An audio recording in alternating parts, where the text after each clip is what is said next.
प्रश्न संख्या 1। सिंधु घाटी सभ्यता संबंधित है ए प्रागैतिहासिक युग से, बी आद्यैतिहासिक युग से, सी ऐतिहासिक युग से, डी उत्तर ऐतिहासिक युग से। तो राइट आंसर होगा बी आद्यैतिहासिक युग, क्योंकि सिंधु घाटी सभ्यता की जो लिपि है वह पढ़ी अभी तक नहीं गई है, इसलिए इसे आद्यैतिहासिक युग के अंतर्गत रखा गया है। प्रश्न संख्या 2। हड़प्पा सभ्यता की जानकारी का प्रमुख स्रोत है ए शिलालेख, बी पुरातात्विक खुदाई, सी पक्की मिट्टी के मोहरों पर अंकित लेख, डी उपर्युक्त सभी। तो राइट आंसर होगा बी पुरातात्विक खुदाई, क्योंकि हड़प्पा सभ्यता की जानकारी का मुख्य स्रोत पुरातात्विक खुदाई ही है, क्योंकि लिपियों से इसके अभी तक पढ़ा नहीं गया लिपियों को, जिसे सफलता अभी तक नहीं मिली है। प्रश्न संख्या 3।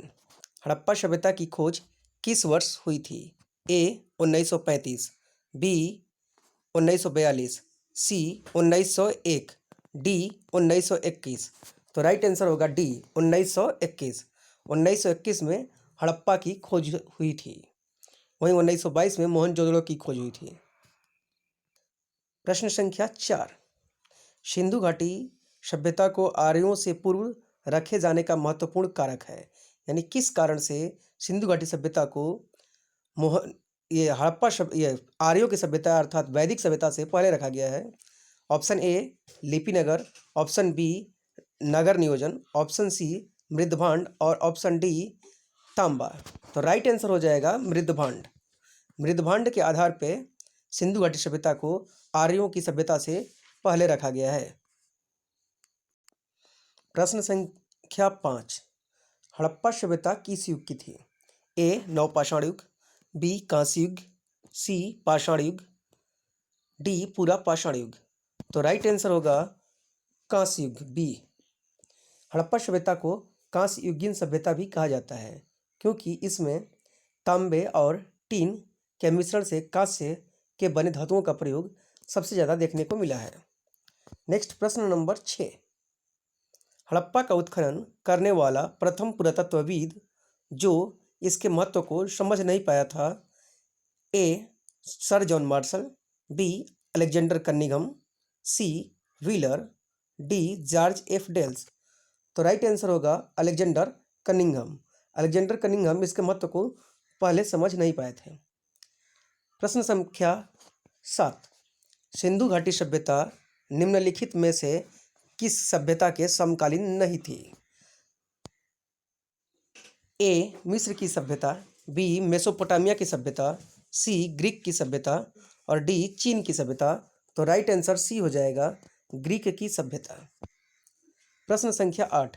निम्नलिखित में से कौन सा एक हड़प्पा स्थल नहीं है ए चनहुदड़ो, बी कोटदीजी, सी सोहगौरा और डी देसलपुर। तो राइट आंसर होगा डी देसलपुर। प्रश्न संख्या 9। हड़प्पा सभ्यता विस्तृत थी ए पंजाब, दिल्ली और जम्मू कश्मीर, बी राजस्थान, बिहार, बंगाल और उड़ीसा, सी पंजाब, राजस्थान, गुजरात, ओडिशा और बंगाल, डी पंजाब, राजस्थान, गुजरात, उत्तर प्रदेश, हरियाणा, सिंधु और बलूचिस्तान। तो राइट आंसर होगा डी पंजाब, राजस्थान, गुजरात, उत्तर प्रदेश, हरियाणा, सिंध और Baluchistan. Next question number 10। Shortugai Sindhu घाटी सभ्यता से संबंधित स्थल है। सोर्तुगई यह किस देश में स्थित है ए भारत, बी पाकिस्तान, सी तिब्बत, डी अफगानिस्तान। तो राइट आंसर होगा डी अफगानिस्तान।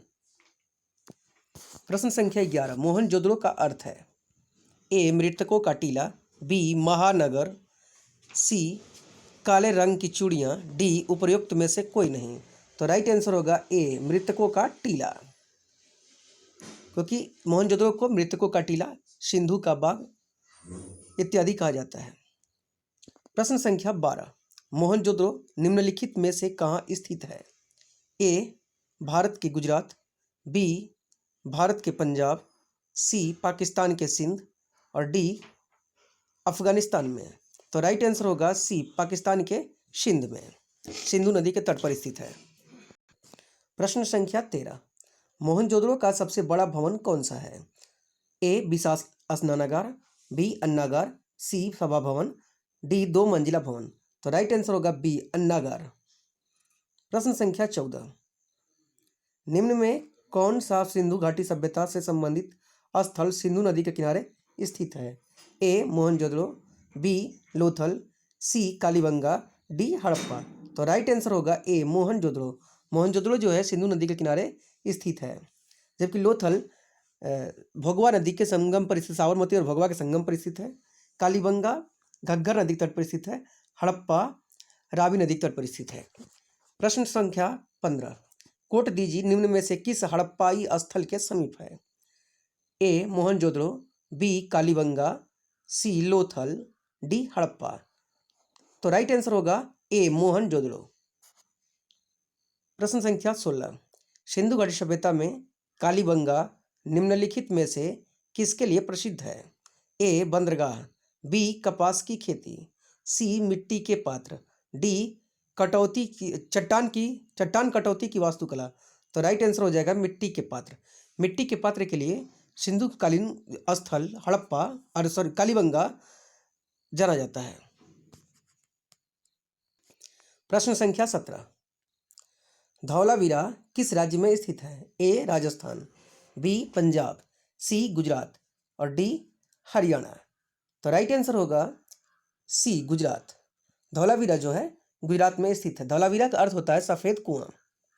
प्रश्न संख्या 18, हड़प्पा काल का इनमें से कौन सा नगर 3 भागों में विभाजित है? ए मोहनजोदड़ो, बी कालीबंगा, सी लोथल, डी धौलावीरा। तो राइट आंसर होगा धौलावीरा। यहाँ से क्वेश्चन पूछा जाता है क्योंकि यह बार बार पूछा जाता है। हड़प्पा काल में जितने भी नगर हैं लगभग 2 भागों में बटे हुए देखे हैं। एक जो है दुर्गीकृत होता था और एक दुर्गीकृत नहीं होता था, जबकि हड़प्पा ये धौलावीरा से 3 पार्ट में नगरों का विभाजन देखने को मिला है। प्रश्न संख्या 19, निम्नलिखित में से कौन सा स्थल घग्गर एवं उसकी सहायक नदियों की घाटी में स्थित है? ए आलमगीरपुर, बी बनावली, सी लोथल, डी मोहनजोदड़ो। तो राइट आंसर हो जाएगा बी बनावली। आलमगीरपुर जो है हिंडन नदी के किनारे मेरठ में स्थित है, जबकि बनावली जो है घग्गर नदी के और घग्गर नदी घाटी में स्थित है। लोथल भोगवा और साबरमती के संगम पर स्थित है। मोहनजोदड़ो सिंधु नदी के किनारे स्थित है, इसलिए राइट आंसर बी हो जाएगा बनावली। प्रश्न संख्या 20, निम्नलिखित में से कौन सा स्थल सिंधु घाटी की सभ्यता से संबंधित नहीं है? तो ए कालीबंगा, बी लोथल, सी पाटलिपुत्र, डी रोपण। तो राइट आंसर हो जाएगा पाटलिपुत्र, सी जो पाटलिपुत्र ऑप्शन है वह हड़प्पा सभ्यता से संबंधित स्थल नहीं है या सिंधु घाटी सभ्यता से संबंधित स्थल नहीं है।